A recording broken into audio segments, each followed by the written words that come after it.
Good morning, good afternoon, and good evening. My name is Lisa Moon, and I am the President and CEO of the Global Food Banking Network. Thank you so much for being here with us for the next session of our virtual Food Bank Leadership Institute, a series of discussions and workshops that the Global Food Banking Network is convening between July and December to support food banks and the important work they're doing around the world. Today, we are very honored to have Dr. Shenggen with us as a keynote speaker. Dr. Fan is currently the chair professor at the College of Economics and Management at China Agricultural University. Previously, he served for many years as the Director General of the International Food Policy Research Institute. Dr. Fan has deep experience in food security, international development, poverty policies, and agricultural development and food systems issues. He is a champion for Champions 12.3, which, as many of you know, is the international group dedicated to having food loss and waste by 2030. And we at the Global Food Banking Network are very honored to have him serve as a member of the board of directors. Following his remarks, we will take questions from the attendees. So I encourage you to submit your questions using the Q&A box at the bottom of the screen. We will do our best to get to as many of them as possible. Please note that the session is being recorded and is considered on the record. And with that, Dr. Fan, I will turn the program over to you. Thank you so much for being with us this evening. Thank you, Lisa. But thank you, the Global Food Banking Network. It's really my great honor to speak with you. And in my professional life for the past 35 years, I have never seen a looming food crisis coming. Probably in the next few months. So I wanted to share some of my thoughts with you. So how can we really rebuild our food system much better in the future, a resilient food system? And I'm going to share with you some of the PowerPoints I have made just for this occasion.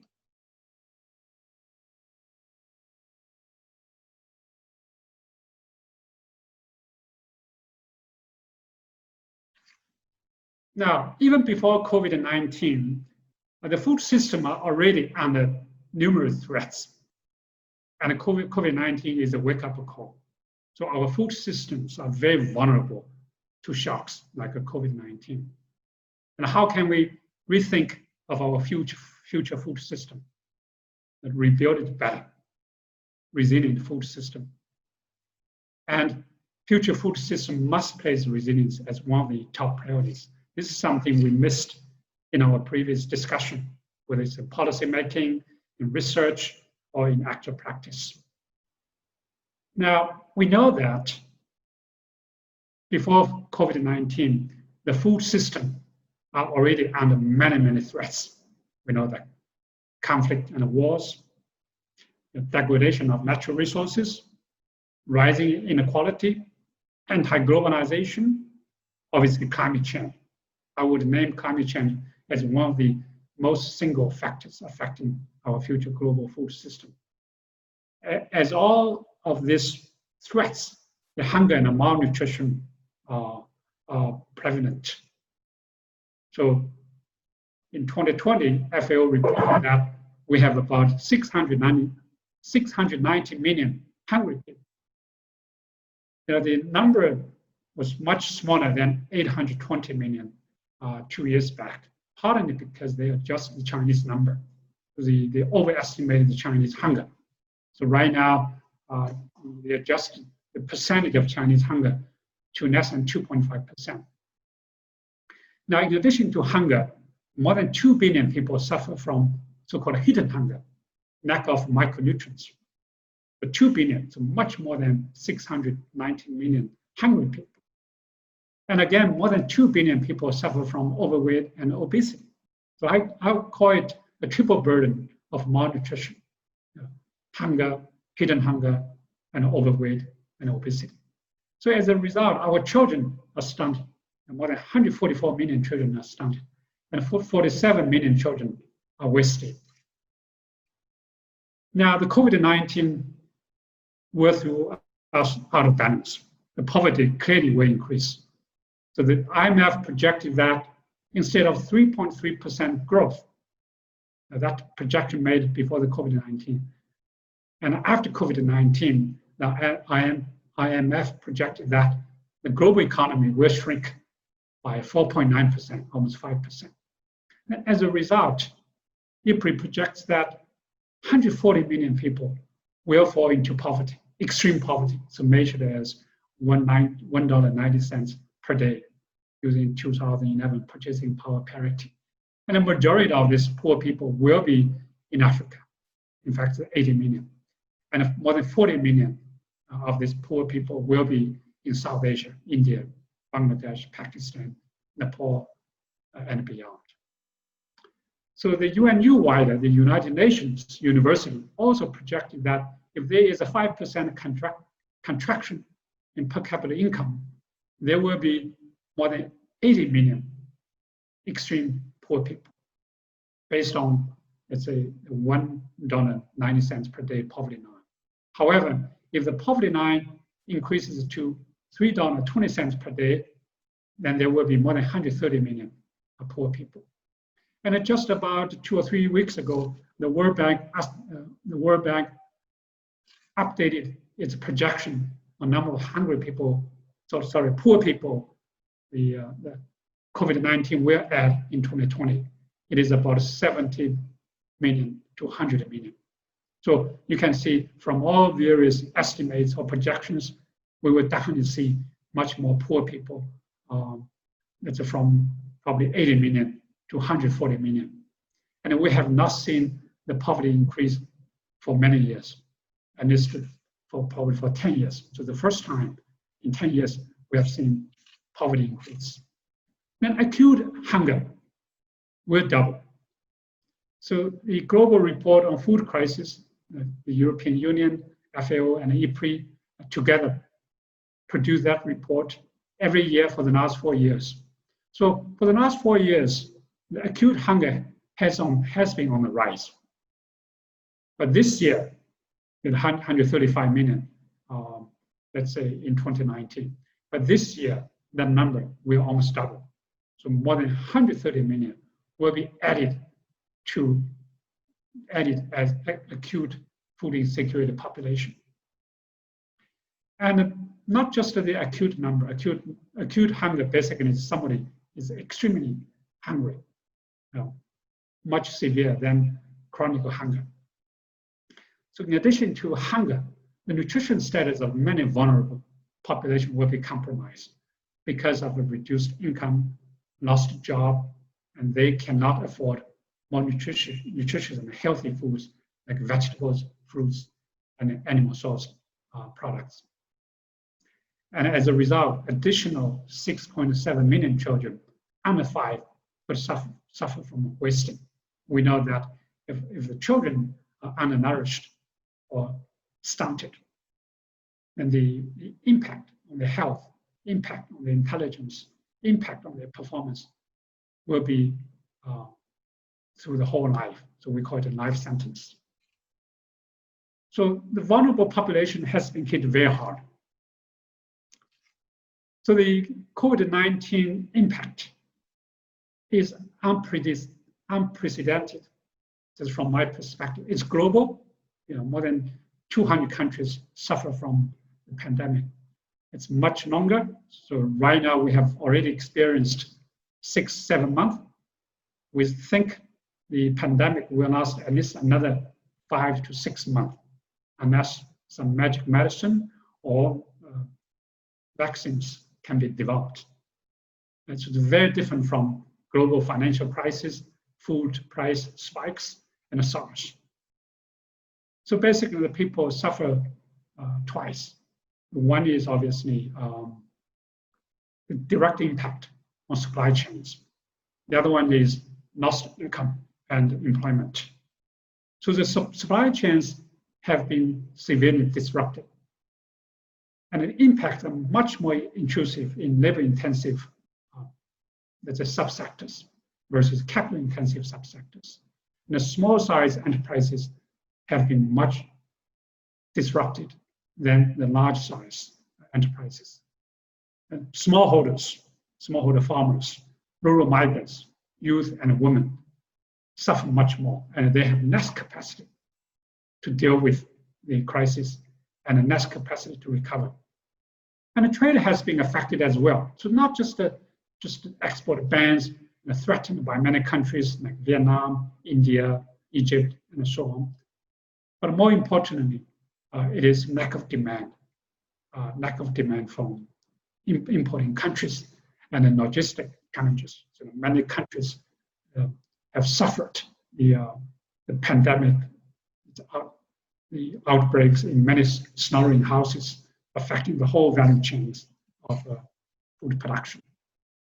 And smallholders are hit very hard here, so I wanted to mention smallholders here. So the supply chain disruptions hinder smallholders' access to inputs, services, labor, markets, finance, and so on. So they were already disadvantaged before the COVID-19. So COVID-19 made the situation much worse. And the vegetables and livestock sector was severely disrupted in many countries, China, Ethiopia, Nigeria, and so on. So I have been watching the food supply chains here in China for the last 6 or 7 months, since I came back from Reprioritizing, which is based in Washington. So this February and March were the worst month. So the whole food supply chains were severely disrupted, particularly in livestock, vegetable production. And as a result, food prices, particularly prices of meat, prices of vegetables, have increased by 10%, 15%, and even more.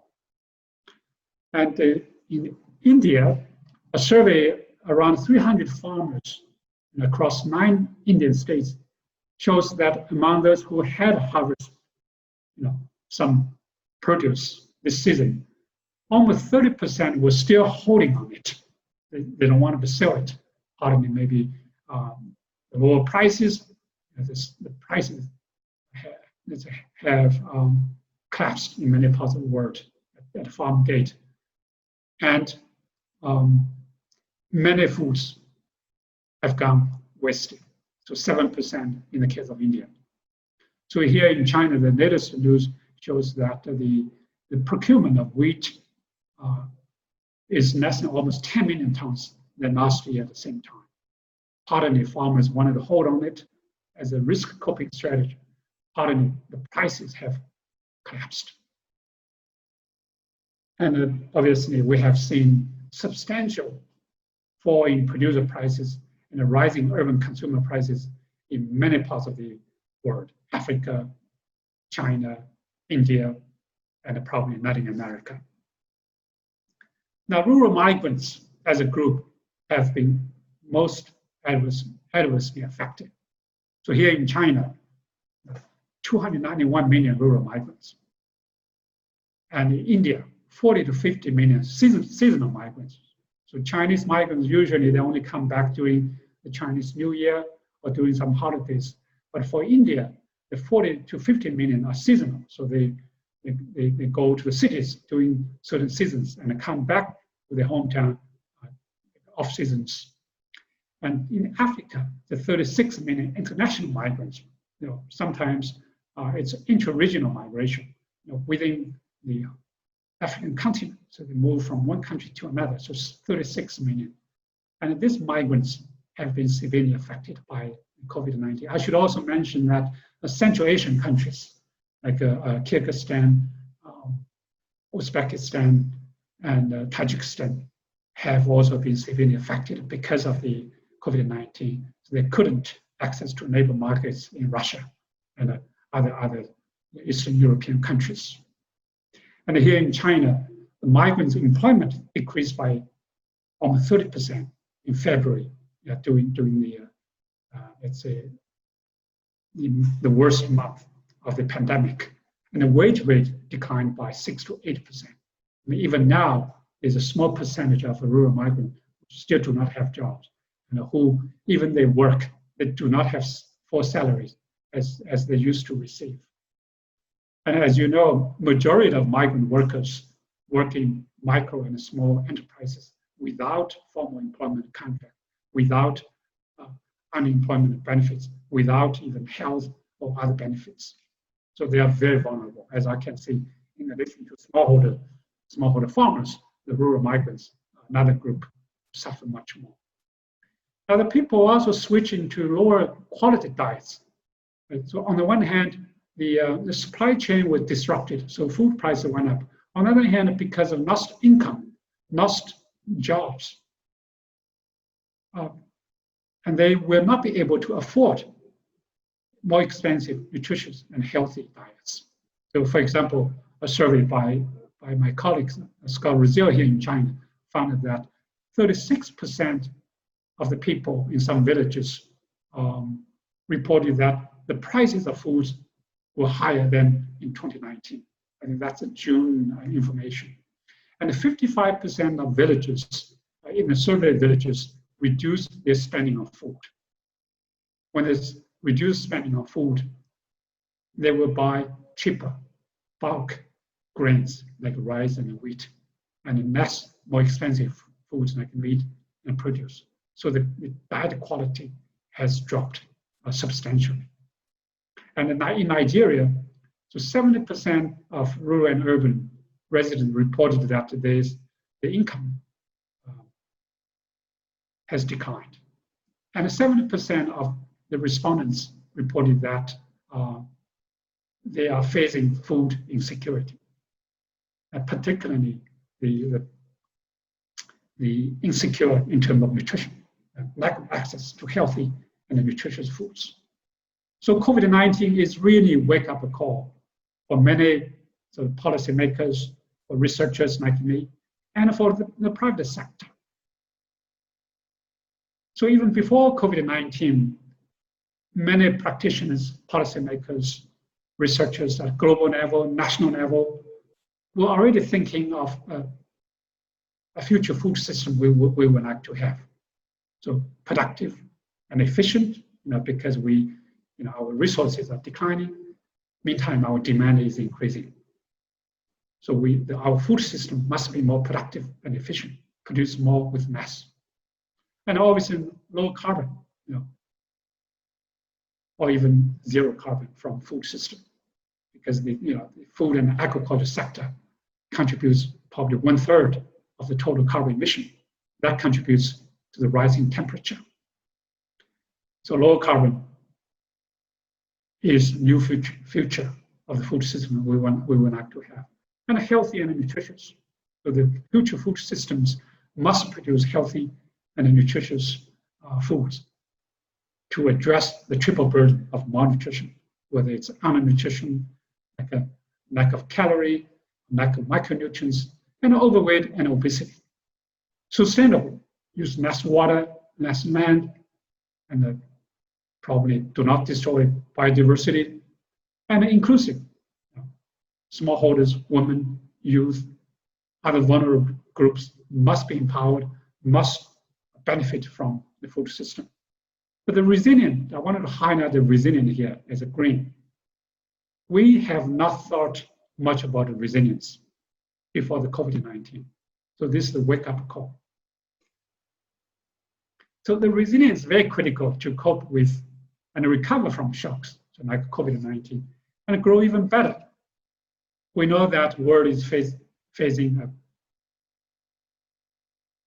barrage of shocks, conflicts, climate change, food price volatility, drought, earthquakes, food safety issues, cyclones, and so on, natural disasters, and the pandemics. I want to put pandemics here on the top.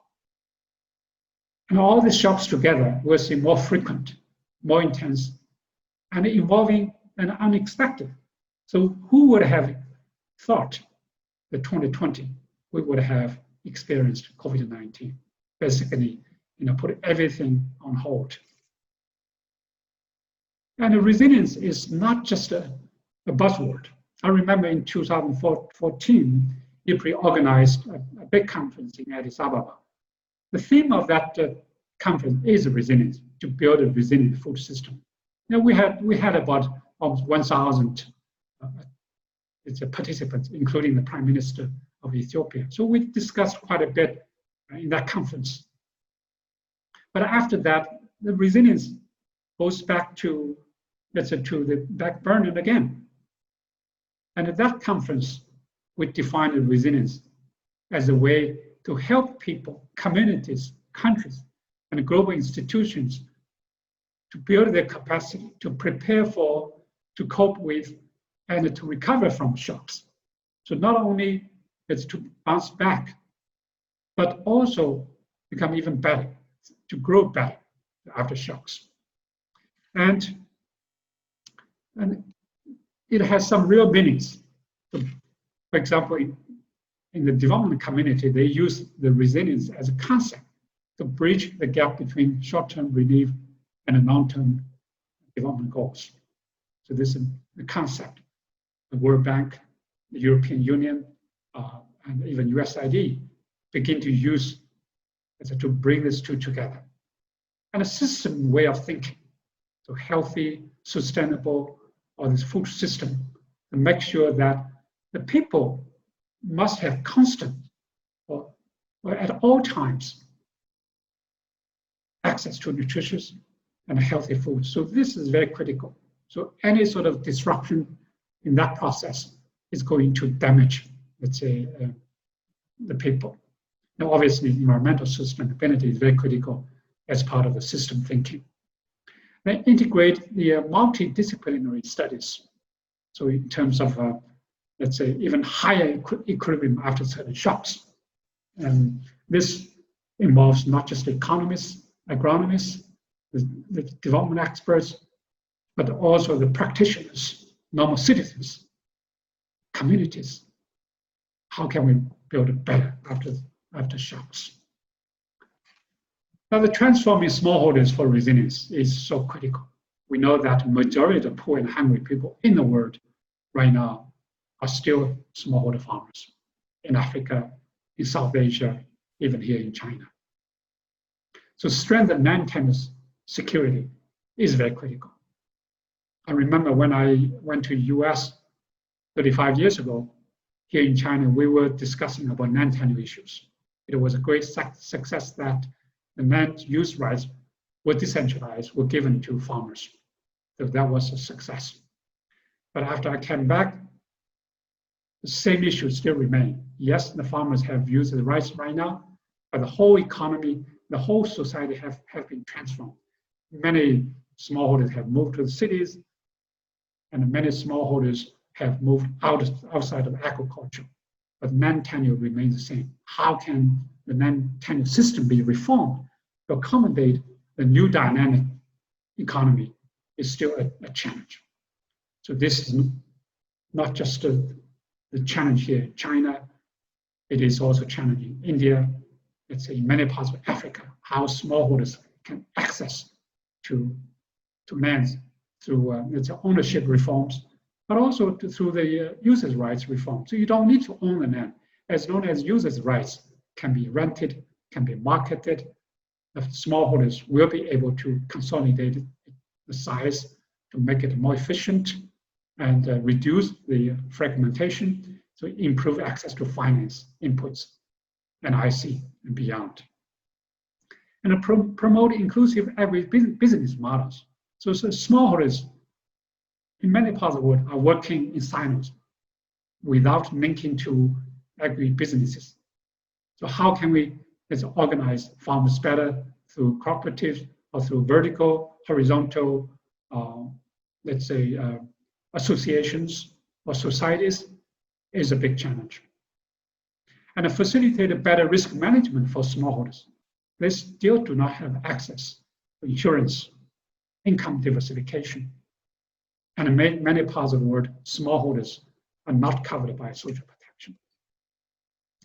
Now, in terms of research, we must reprioritize research from simply enhancing the yield, which made sense during the Green Revolution. We had more mouths to feed. The Green Revolution started in India, Bangladesh, Pakistan, Vietnam, China, fed more people using high-yielding varieties. So high yielding or enhancing yield production was a priority. But today, the priorities must be reset. nutrition, health, climate resilience, inclusion, and equally important, maybe even more important, sustainable and resilient. Can agriculture research address these issues? We have already seen some successes, multiple wins technologies. So the newer varieties can simply enhance yield. Yes, they must continue to enhance yield. But in the meantime, they're climate ready. So drought or heat or even flood resistance. So even under all the stresses, the crop can still produce a pretty good yield. And nutrition. So biofortification is a very good example. So through breeding, the scientists can add micronutrients, whether it's vitamin A, zinc, or iron, into the same food crops. So the newer varieties must have all these wins: nutrition, resilience against climate shocks, and obviously high yielding. Now, establish and expand social protection. During the COVID-19, more than 190 countries has taken 900 measures to protect the poor and hungry people or vulnerable population, and an expansion of beneficiaries by roughly 15% in South Asia and East Asia and the Pacific, but only 2% in African region. So you can see the room to for further expansion is still there, particularly for Africa. So the population under social protection coverage in many parts of the world is still very small. So we need to expand it. So once the social protection system is set up, and they can be used to address the vulnerabilities during crisis. So if the crisis comes and we do not have a good social protection system, then we will be caught by surprise. So that's a huge lesson we learned from various crises. But this social protection must be better targeted to the people who are really in need. And this social protection could also use cross-sectoral approach. Now, for example, combine that with its agriculture extension services, with health, with education. And Ethiopia, Bangladesh have some successes. So when I was working at IPRI, we were already using so-called protective safety nets to help the poor in short run and to help them to grow even better, to integrate it to the growth process in long run by building their capacity. And expand the social protection to urban poor and hungry.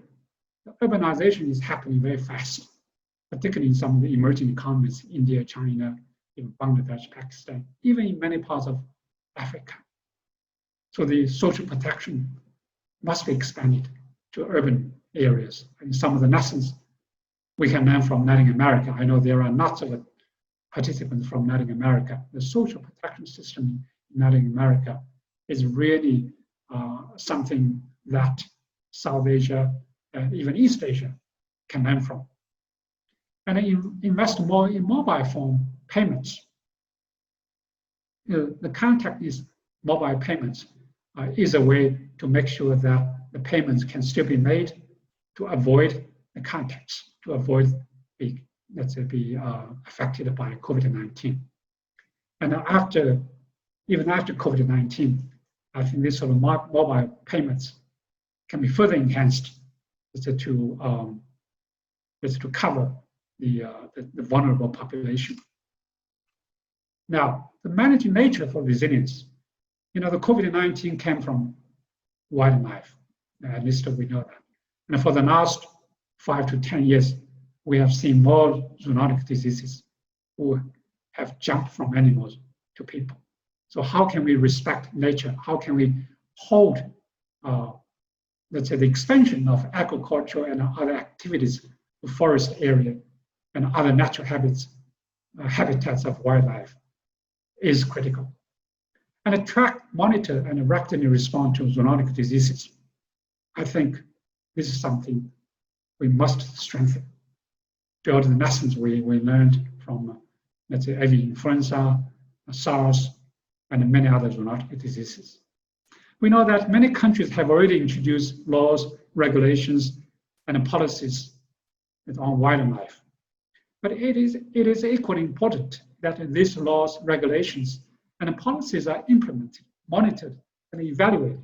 Now here, even in China, the wet market was actually supposed to be regulated, was supposed to be tracked and monitored. But nevertheless, I think the wet market have become the hotspots of zoonotic diseases. And the resilience to address conflict. Now there is some sort of cycle between the food insecurity or underdevelopment and the conflict. How can we break that cycle? The short run humanitarian aid, yes, to help the people to make sure that they have access to food, so they don't go to fight. And also make sure that to pave the way for development, so they have access to jobs, access to income, or access to other, let's say, livelihoods. And the long-term, so investment in transition toward development. So we have seen some cases, let's say, Middle East and in Bangladesh, Rohingya refugee crisis, and so on. So how can we make sure that the refugees can be integrated to the society, whether it's in a destination or in their origin and beyond.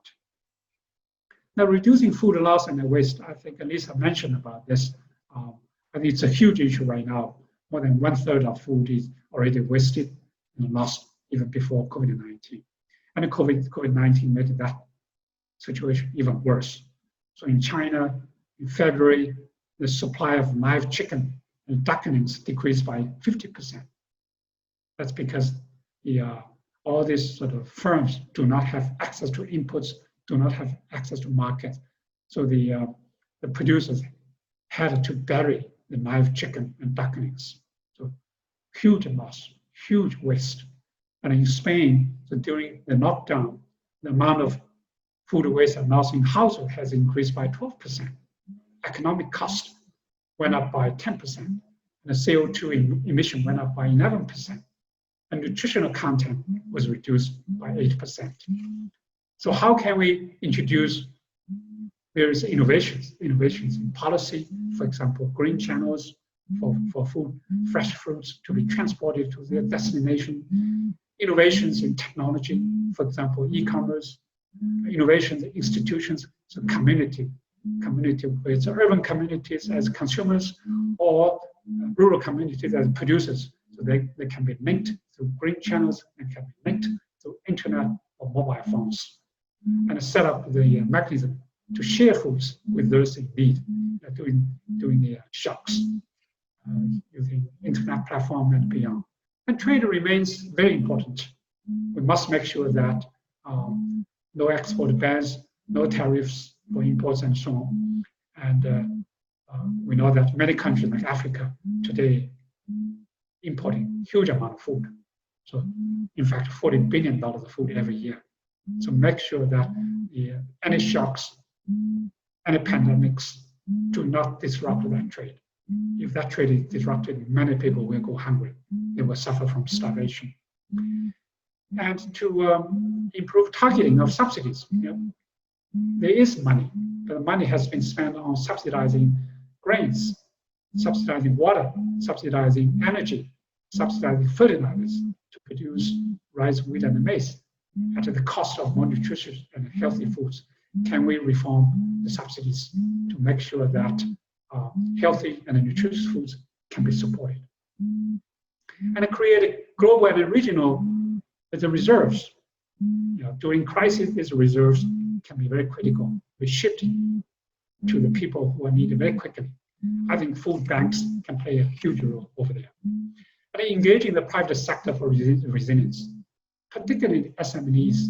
SME plays a huge role in ensuring food supply, in employing lots of the rural migrants, and they do not have protection from the government. They do not receive sort of stimulus package from the government as part of the COVID-19 crisis mitigation package. And the woman plays a huge role in a resilient food system. Obviously almost 40%, 50% of women, let's say, or 40%, 50% of the labor force are women. Obviously, they play a huge role.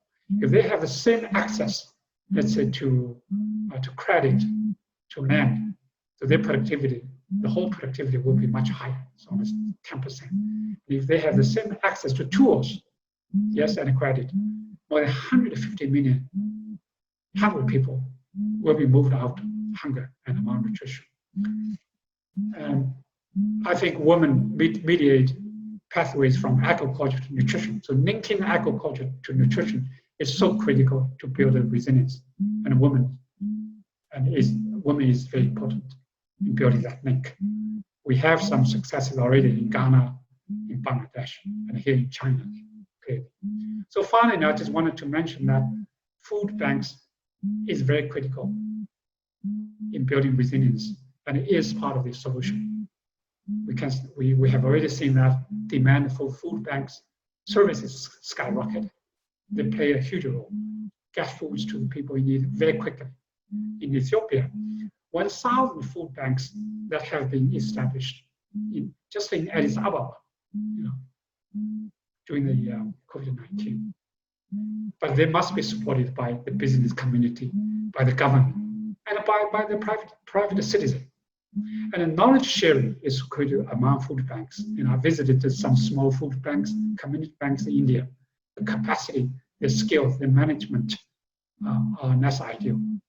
So it's a global food banking network can play a huge role by bringing them into the global network so they can share the experience, learn from each other, and enhance the performance of all these food banks. So let me stop over here.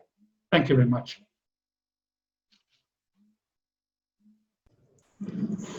Dr. Fan, thank you so much for that wide-ranging and very insightful presentation, just kind of on the state of the food system and the impact that COVID-19 has had and could have on this. We have many questions that have been raised, and we're looking forward to this discussion. To start out, we do have a question. If you could define more clearly or more specifically what you mean when you say social protection. Yeah, well, social protection, it's a protection, right? Okay, in terms of terminology, it's a protection, but the protection, let's say, from the government or even from the civil societies, from many others. But the government right now plays a more prominent role in social protection programs. So, for example, they set up a system using their ID card or using their social security card to monitor citizens' income to make a judgment of whether they are vulnerable. So if certain crises come, if certain shocks come, then the cash or in kind can be transferred to vulnerable population. So that's called just the protection, whether it's called government protection, social protection, but generally called it social protection in that case. And as I can see, right now, the coverage of social protection is still less ideal. Maybe only 25, 1/3 of the population is under social protection. And in Africa, that percentage is even much lower. Mm-hmm. Another term globally, I think, that is also used is safety nets, social safety nets by government. Right. So, yeah. No, absolutely. We have another question that most of what you have talked about really can be done, needs to be done by national governments. But what do you think can be done on the global level? What action should we be taking in 2021? Well, by the government, as I mentioned, one is obviously the investment priorities. Many countries begin to introduce stimulus package. Okay. Some targeted to consumers. Okay, you receive $600 a month, or maybe $700 if your income level below something. That's okay. That's good. That will drive the demand. I think equally important, particularly for poor countries, to use that money to build the production capacity, to build the resilient supply chains, and to invest in research. That's very critical. I have not seen that in many countries. For example, here in China, certain cities also introduce vouchers. Okay, give some vouchers, you use that to exchange for certain goods. Anything. But I think it is very important to build a rural infrastructure, for example, broadband access, internet access. If smallholders, if poor people in rural areas have access to internet, they will have access to information, and roads, yes, access to roads, and then help the SMEs in the food areas to strengthen their capacity, train the managers, train the HR people to make sure that they have the capacity to deal with the shocks like a COVID-19. And the research side, I think the government, on the one hand, they must increase investment in research. On the other hand, they needed to reprioritize research to tackle the resilient issues. So not just the high yielding, but the more important is stress tolerance technologies, varieties, IT, let's say the digital devices in agriculture, in food sector. So I think it's not just a symphony to give the money to consumers.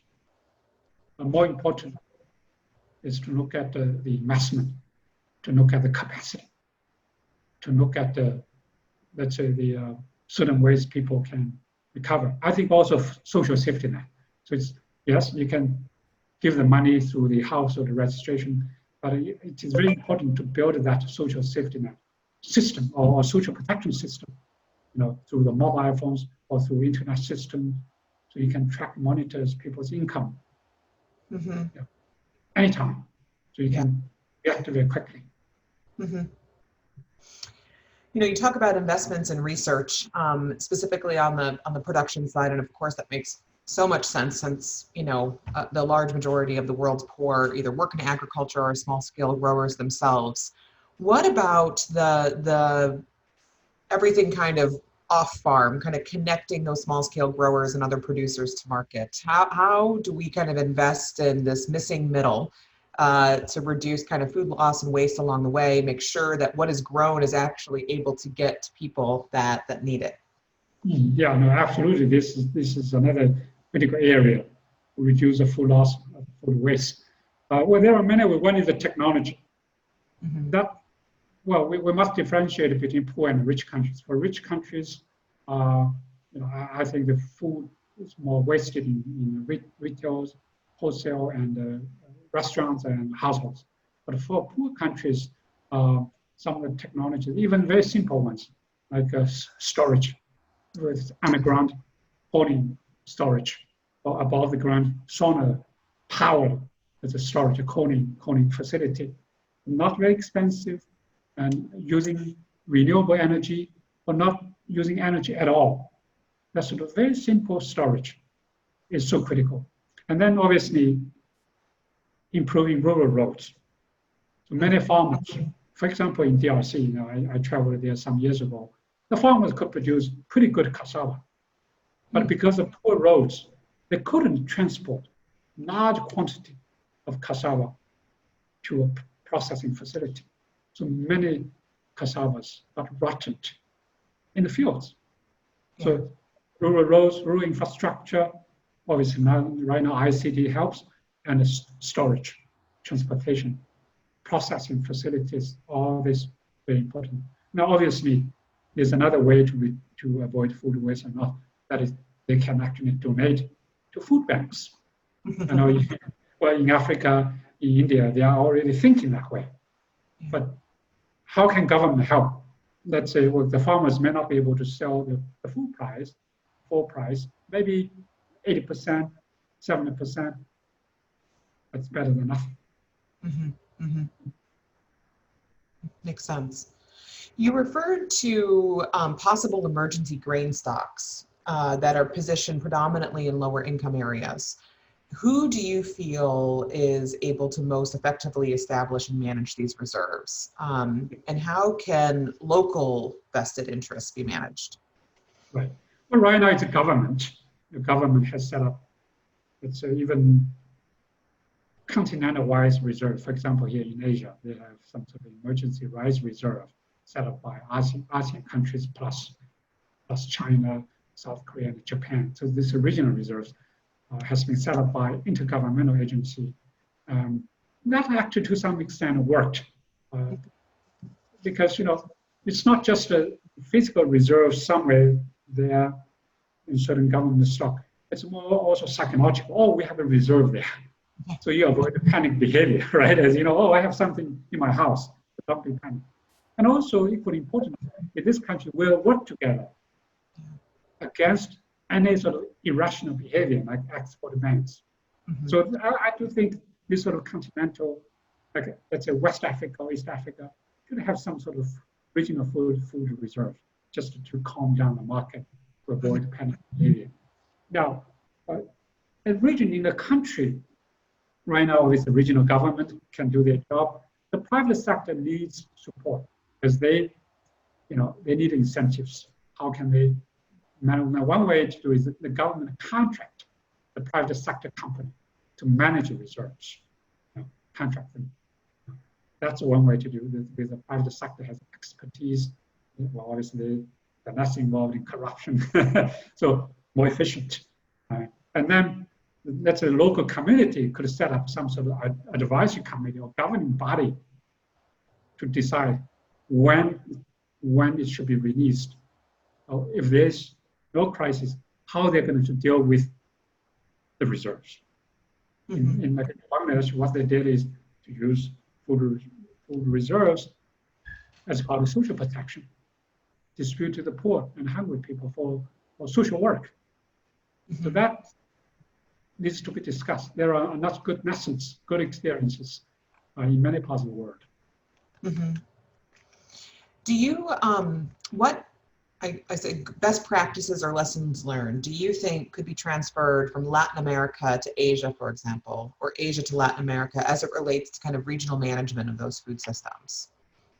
Yeah, I think for Latin America, their social protection system or safety nets are well developed, not only in urban cities, but also in rural areas. But one lesson we learned is, okay, sometimes we think we're still very poor. We're less advanced. So social protection does not make any sense. This is wrong. You needed to set up the social protection early on, even before your economy begin to take off. So you're prepared. So that's a huge lesson we learned. Don't wait to set up your social protection system, starting from the very beginning. And that's something we, as Asians, should learn from Latin America. That's one. Second, even the food banks. I can see food banks are much more, let's say, advanced in Latin America than here. Well, that's my limited experience. For example, here in China, we don't have that concept. Food banks, what do you mean banks? How can you put food in a bank? So I explained to them that, so that's great that I joined your board. So I can explain to them, I learned something about food banks. Now, even Japan, it's a well-advanced countries. Food banks are not well developed. So this is something we could also learn from Latin America. And India, our neighboring countries, India actually has community local food banks, but not in Australia. Mm-hmm, mm-hmm. But for Latin America to learn from East Asia, I think obviously the investment in rural infrastructure, in R&D, to make sure that smallholders are included in the value chain is an issue, I think, for many Latin American countries, including Brazil. I think the smallholders are not that small. How the smallholders can be included in some of the value chains, I think needs to be looked at, particularly the Asian experience. Sure, sure. You mentioned when we were talking about the grain reserves about the need for incentives for the private sector. Can you share 1 to 2 examples of how you have seen private corporations really invest in community resilience, kind of to strengthen communities to withstand those shocks? If there's those of us on the Zoom would love to hear that. Right. No, the communities here, they have not invested much, let's say, in setting up reserves. They basically use, particularly here in Asia, they have a culture of sharing.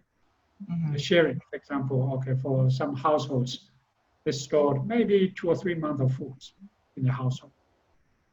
Others don't. And during crisis, here in this part of the world, they have a tradition, they have a culture of sharing. Mm-hmm. Sharing is a good thing. Now, the private sector or the community level, obviously, community leaders can organize it. Hey, okay, we do know some households really need food. Can we share? Can we share something with them? Mm-hmm. And in some places, they also set up what's called a community kitchen, which is a different concept from the Great Leap Forward at that time. So now, the community kitchen, just like a city kitchen, right? So they can prepare some food during crisis. 400 people can go there. I think that needs to be expanded. Mm-hmm. The private sector here in the region, I have not seen the great examples. They are involved in building communities' resilience. Mm-hmm. Except, let's say, sometimes they work with the local community to build the roads or schools and so on. So that sort of thing, but not necessarily directly related to food and agriculture. Okay. We just have time for 2 more questions. So I wanted to, several folks have asked about kind of the international community. So in 2008, we had obviously food price spikes and the international community responded. You have big pledges related to G7 and G20 around investments in enhancing food security. If the G7 and G20 wanted to make a similar commitment to food access and food security next year, what should that commitment include, in your opinion? Yeah. Well, I must say that the G7 did a pretty good job.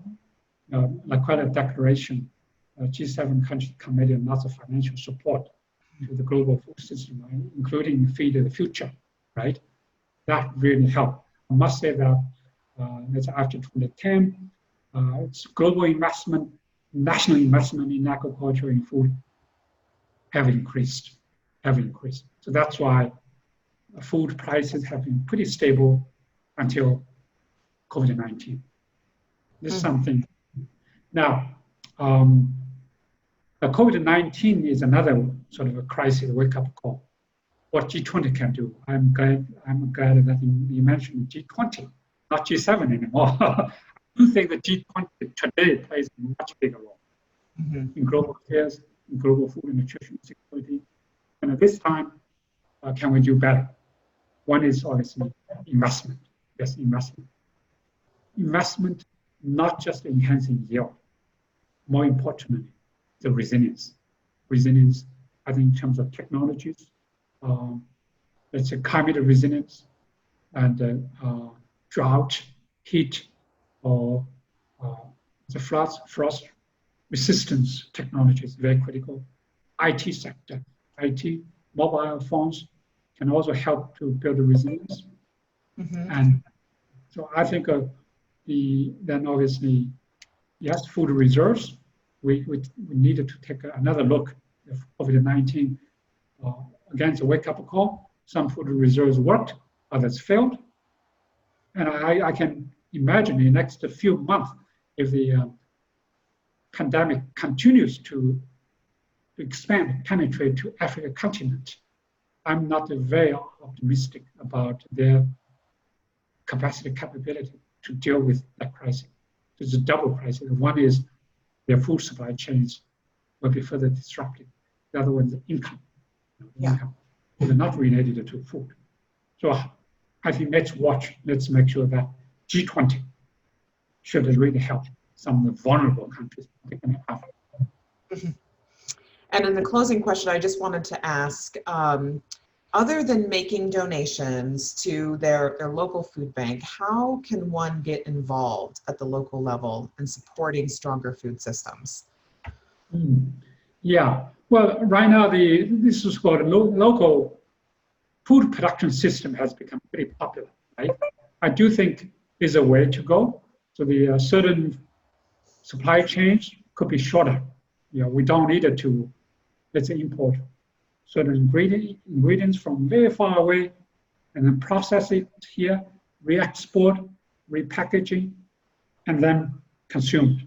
So you can see it's very long. When the supply chain is very long, it's very vulnerable to disease shocks, health shocks, climate shocks, even conflict or anti-trade issues. So we need to think local food system. Mm-hmm. But in the meantime, we must work hard to make sure that global food system works or trade works. Yeah. As you know now, trade is a very efficient way to reduce greenhouse gas emission, very efficient to make sure that food is affordable. So I think both sides, global food system, global trade, continue to work. On the other hand, some of the food could be produced locally to reduce carbon emission, to reduce shocks, to increase the resilience. And then obviously, I think in addition to the donation to food banks, I think even some sort of local movement, Yeah. local commitment. I've seen that in China. So local food movement, local nutrition movement. So yes, they continue to trade, but in the meantime, the community as a group to work together, to make sure that everybody in the community has access to healthy, nutritious foods. Everybody can contribute. It's pretty critical to me. Dr. Fahn, I just want to thank you so much for your insightful comments today. As many on the Zoom webinar will know, GFN, really our mantra now in COVID relief is hunger relief now, resilience tomorrow. So this was hugely insightful for our team as well in terms of how we think about supporting the work of so many heroic food banks around the world. Thank you so much for this excellent conversation. Dr. Fahn's presentation will be available on the Virtual Food Bank Leadership Institute website as a recording, either later today or first thing tomorrow, depending on where you are based in the world. I would really like to thank our event sponsors, General Mills, HEB, Brambles, Cargill, the DLA Piper Foundation, Fundación Lala, and Ingredion, without which this series would not be possible. Later today, again, or tomorrow, you will receive an email with a link to a short feedback survey. Please do take a couple of minutes to complete this survey. This format is new to us, but it is intended to be for all of your benefit, and your feedback will help us tailor these sessions to your needs. Finally, please mark your calendar. We will have our next keynote session on September 9th, and we're very pleased to be hosting Raj Kumar from DevEx, and he's going to be sharing his views on how the global aid industry is evolving. Again, Dr. Fahn, thank you for your time, especially it being so late in Beijing. I would like to thank everyone on the Zoom call for being with us and for your insightful questions. I know we weren't able to get to all of them, but please do send them to us at GFN, and we will make sure you get a response. And with that, I wish everyone a very good night and a good day. And again, thank you.